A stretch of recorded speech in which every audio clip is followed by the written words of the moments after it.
दा दंफैयो बाक्सा जिल्ला हासरा हालाम खाथियाव नांजाबनानै थानाय थाइसुगुरि गामियाव गामि ओनसोलाव दिनै आबाद मावनाय बिथिंखौ लानानै आं सासे सुबुंजों मोगा-मोगि आयदायाव दंफैयो।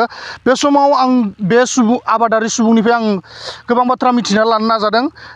नोंथांखौ जोंनि चेनेलनि गेजेरजों गिबियावनो बरायग्रोनानै लाबाय। नोंथाङा दिनै मा आबाद मावदों? जोंथ' इदि आबादा जाहैबाय मैथा आबाद, ओमफ्राय थासिमलि, ओमफ्राय बिदिनो गोखा, तिता केरेला होनना बुङो बेखौ। दा आबाद मावनायाव नोंथाङा बेसेबांसो खरसा खालामदों? खरसायाथ' बहुद जायो, इखो जों हिसाब लानो हाया आरो। नोंथाङा दिनै थासिमलिखौथ' जोङो माबे बोथोराव गायनाय जादोंमोन? फागुन मासाव गायनाय जादोंमोन। बे माबे समाव बुरजायो? बेयो नभेम्बर डिसेम्बर ओरैहाय। बे बोथोराव बुरजायो आरो नभेम्बर डिसेम्बर। बे समाव नोंथाङा गोबां थासिमलि गायदों। बे समाव थासिमलिनिफ्राय माबायदि मुलाम्फा जानो हायो? थासिमलिनिफ्राय ओरैनो जोङो बिगायाव 40-50 हाजार ओरै मोननो हायो आरो। दा नोंथाङा खै बिगासो थासिमलि गायदों? थासिमलियाथ' आं देग्लाय एबार बाङायल' गायदों, ओरैनो 2 कथा 3 कथासोल'। 3 कथासो। बेयाव माबायदि मुलाम्फा जागोन? बेयाव ओरैनो 10,000-12 हाजार ओरै मोननो हागौ।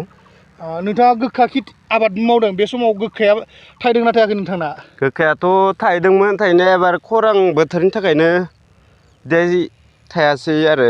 जिबायदि थायनांगौमोन बिदि थायाखै। नोंथाङा दैफोरखौ माबोरै रोखोमनि जगायनो हायो?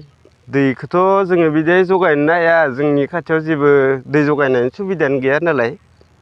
थारैनो दै जगायनो थाखाय मायबाफोर राहा मोनगोन होननानै नोंथाङा सरकारनिसिम खावलायनो सानदों नामा? सरकारनिफ्रायथ' मा खावलायनो, जोंनि खस्थ' खालायनानै जों जगायनो सानो आरो। सरकारनिफ्रायथ' आरो मा मोननोथाय। मिसिंफोरखौ मोनगोन होननानै नोंथाङा खावलायनो सानदों नामा जेनेबा?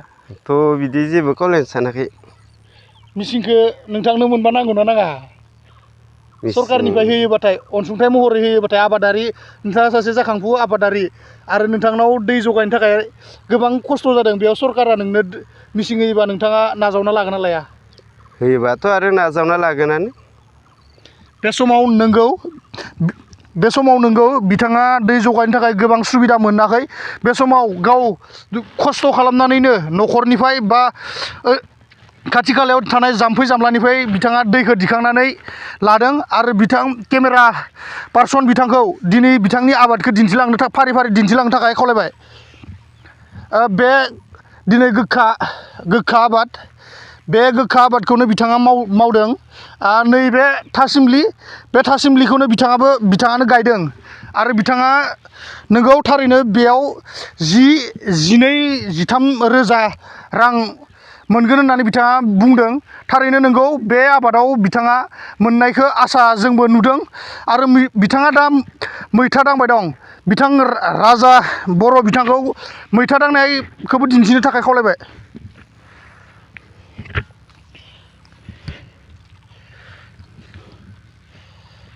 नोंगौ थारैनो बिथाङा सासे जाखांफु आबादारि, बिथाङा दायो सरकारनिफ्राय जेबो अनसुंथाइ मोननो हायाखै।